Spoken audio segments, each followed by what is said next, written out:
আসসালামু আলাইকুম সুপ্রিয় দর্শক মণ্ডলী।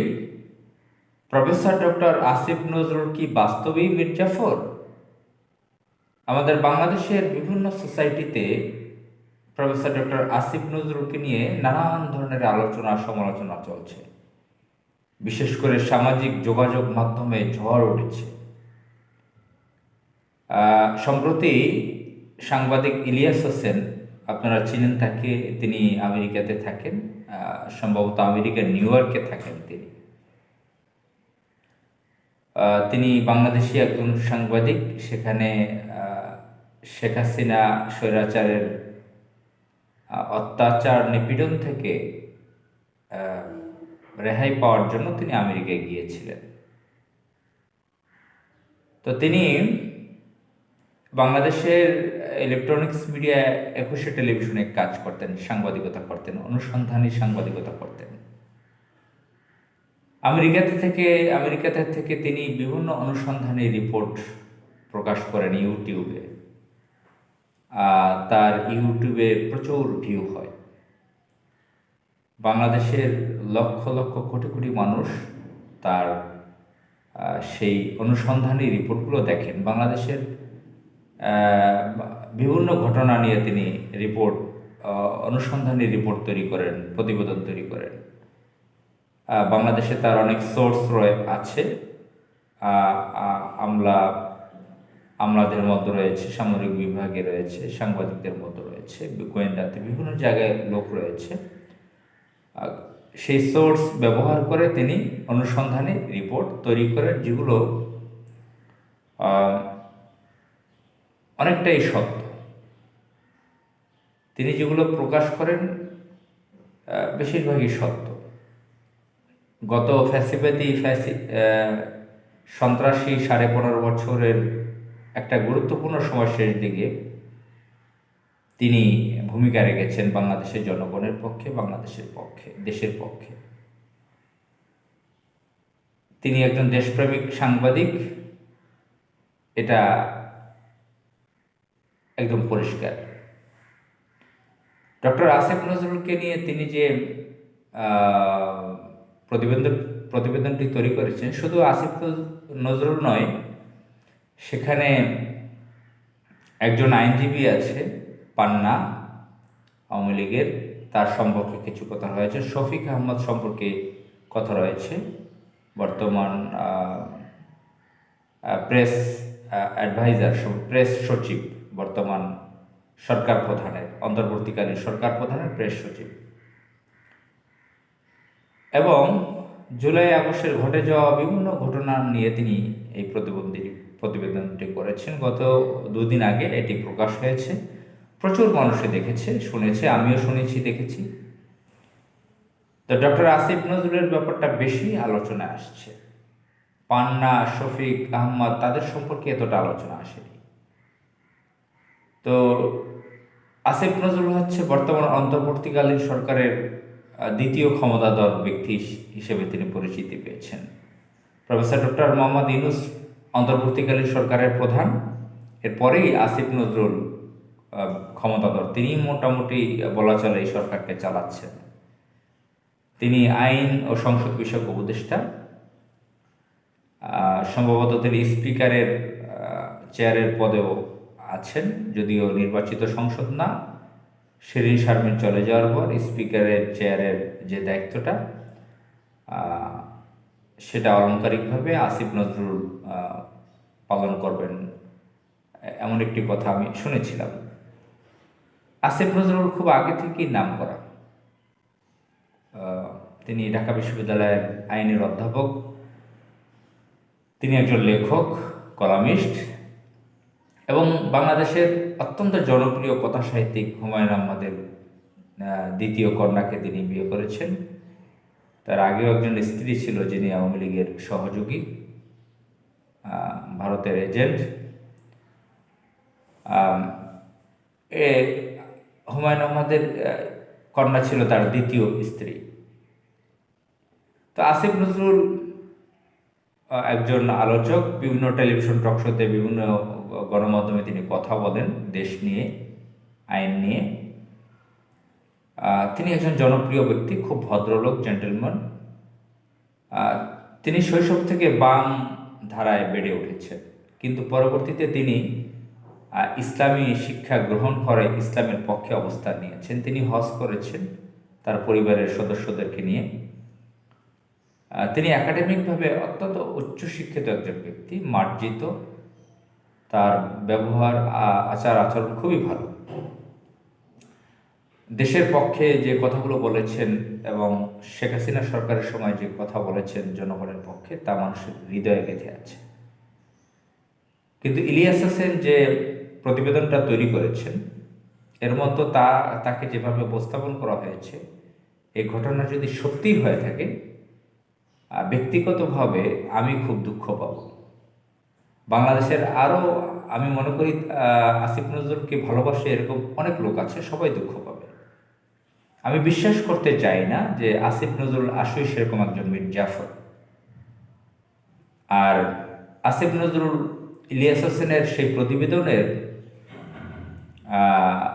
ব্যাখ্যা দিয়েছেন স্বল্প আকারে একটা অনুষ্ঠানে। সেখানে শফিক আহমদ প্রেস সচিবও ছিলেন, সরকার, এই বর্তমান অন্তর্বর্তীকালীন সরকার প্রধানের প্রেস সচিব শফিক আহমদ ভদ্রলোক, তিনিও ছিলেন। তো তিনি সেখানে লিখিতভাবে কোনো ব্যাখ্যা দেননি বা বড় আকারে সমন্বয়কদের ব্যাপারে যেটা কথা বলেছেন ইলিয়াস হোসেন, ভুয়ার সমন্বয়ক সাজানো, বঙ্গভবনে পাঠানো, সে বিষয়ে কথা বলেননি। আসিফ নজরুল তার অবস্থান জানিয়েছেন, কোথায় ঘুমিয়েছিলেন, কোন টিচারের, কোন প্রফেসরের বাসায়, ত্রিপুরীর প্রফেসর তার বাসায়, অমুক প্রফেসর তার বাসায়। এদিকে জামাত ইসলামের আমিরের বক্তব্যের সাথে মিলাচ্ছে আসিফ নজরুলের বক্তব্য।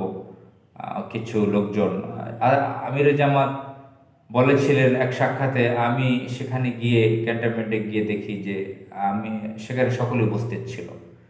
এদিকে আসিফ নজরুল বলে যাচ্ছে যে আমি গিয়ে সেখানে সকলকে পাই, সর্বশেষ গিয়েছিলেন ক্যান্টনমেন্টে।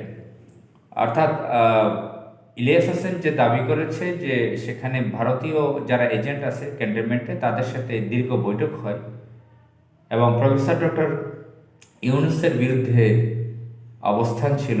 তিনি প্রধান উপদেষ্টা হতে চেয়েছিলেন, ডক্টর ইউনূস, এবং দুইজন সমন্বয়কে তিনি, ছাত্র নেতাদেরকে তিনি উপদেষ্টা করতে চাননি। নানান বিষয়, সেগুলো তিনি খণ্ডাননি, তিনি ব্যাখ্যা দেননি। তো জানি না আসিফ নজরুল সে ধরনের কোনো মির্জাফরিতে লিপ্ত ছিলেন কিনা, লিপ্ত আছেন কিনা, বিশ্বাস করতে চাই না। আসিফ নজরুলের কলামগুলো খুব মনোযোগ দিয়ে পড়ি, তার কথা শুনি, আলোচনা শুনি। তিনি বিএনপি ঘরানার একজন বুদ্ধিজীবী, ইসলামিস্ট হয়ে উঠেছেন। হজরত মোহাম্মদ সাল্লাল্লাহু সাল্লাম সম্পর্কে আমাদের রাসূলুল্লাহ সাল্লাল্লাহু আলাইহি সাল্লামের জীবনী লিখবেন, তিনি বই লিখবেন। তিনি বিভিন্ন উপন্যাস লিখেছেন, আবু বকর নামে উপন্যাস লিখেছেন, বিভিন্ন বই লিখেছেন। তার বিভিন্ন ফিচার বিভিন্ন জায়গায় প্রকাশ হয়েছে। তিনি সাংবাদিকতা করেছেন, আইনের একজন শিক্ষক।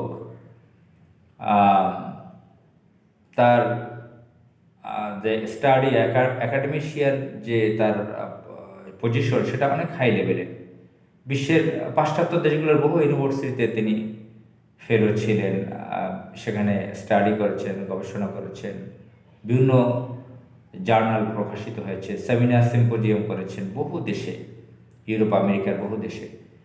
তো তার সাদাসিধা জীবনযাপন সম্পর্কে তিনি কলামেও লিখেছেন, যেগুলো আমি পড়েছিলাম। তার বাসায় একটা গাড়ি ব্যবহার হয়, তার স্ত্রী অফিসে যায় সেটা করে, তার স্ত্রী অফিসে যায় সেটা করে, তার বাচ্চারা স্কুলে যায় রিক্সায়, তিনি রিক্সায় নিয়ে আসেন তার বাচ্চাদেরকে। ব্যক্তিগতভাবে আমি তার সাথে জীবনে একবার হ্যান্ডশেক করেছি, তাও গত বছর প্রেস ক্লাবে। একটা সেন্টেন্স মাত্র বিনিময় হয়েছিল। তখন তার শরীরে গায়ে যে শার্টটা দেখেছিলাম কালকে, কাকতালীয়ভাবে মজার ব্যাপার, সেই শার্টটি কালকে তার গায়ে দেখলাম, যখন ইলিয়াস হোসেন সম্পর্কে তার বিরুদ্ধে যে অভিযোগ আসছে সেটার ব্যাপারে যে কথা বললেন এক জায়গায়, সেই সময় সেই শার্টটা পরা দেখলাম। সাদামাটা জীবন, তিনি অ্যাডভাইজার হয়েও নাকি সাদামাটা জীবনযাপনে আছেন। আমরা কয়েকদিন আগে তার স্ট্যাটাসেও দেখেছি যে তিনি উপদেষ্টা পদে থেকে সিঙ্গারা বা কিছু স্ন্যাক্স আনতে পাঠিয়েছেন হোটেলে। 15 মিনিটের জায়গায় 65 মিনিট লেগেছে, 1 ঘন্টা 5 মিনিট লেগেছে। 5 জনের হাত বদল হয়ে খাবারগুলো এসেছে। এই সামান্য খাবার হোটেল থেকে এনে আরও 2জন উপদেষ্টা গেস্ট হিসেবে এসেছিল ওনার কাছে, তাদেরকে খাইয়েছে। বোঝা গেল তার সাদামাটা জীবন এখনো আছে। তো আমরা বিশ্বাস করতে চাই না, আমি এবং আমরা অনেকে যারা আসিফ নজরুলকে একজন ভদ্রলোক, দেশপ্রেমিক হিসেবে জানি, চিনি, তা আমরা বিশ্বাস করতে চাই না তিনি মির্জাফরই করছেন বা করেছিলেন। যেরকম মোহাম্মদ সিসি মিশরের খুবই ভদ্র সেজে ছিলেন, ডক্টর মোহাম্মদ মুরসির খুব আপনজন হয়েছিলেন। পরে 1 বছর পর তাকে ক্ষমতাচ্যুত করে জেলে ঢুকিয়ে তিনি নিজেকে প্রেসিডেন্ট দাবি করেন এবং হাজার হাজার মানুষকে শেষ করে দেয়, ইসলামিক দলকে ব্যান্ড করে দেয়। পৃথিবীর বিভিন্ন জায়গায় এরকম বহু মির্জাফরের ঘটনা আছে। মির্জাফর জানেন ব্রিটিশ ইস্ট ইন্ডিয়া কোম্পানির কাছে পারচেস হয়ে গিয়েছিলেন। আমাদের এই ভারতীয় উপমহাদেশের যে সেনাপ্রধান ছিল নবাব সিরাজউদ্দৌলার প্রধান সেনাপতি, তার নাম মীর জাফর ছিল। সে লর্ড ক্লাইভের সাথে গোপন চুক্তিতে গিয়েছিল, ব্রিটিশদের কাছে সে পারচেস হয়ে গিয়েছিল।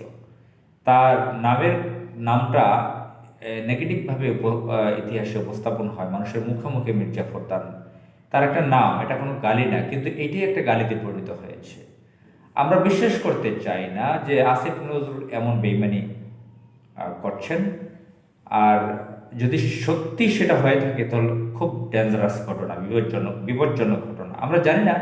আর বাংলাদেশের বিরুদ্ধে ষড়যন্ত্র বহু আগে থেকে বিদেশি বিভিন্ন গোয়েন্দা সংস্থা বিভিন্ন ভদ্রলোকদেরকে দিয়ে কাজ করায়, তাদেরকে কাজে লাগায়।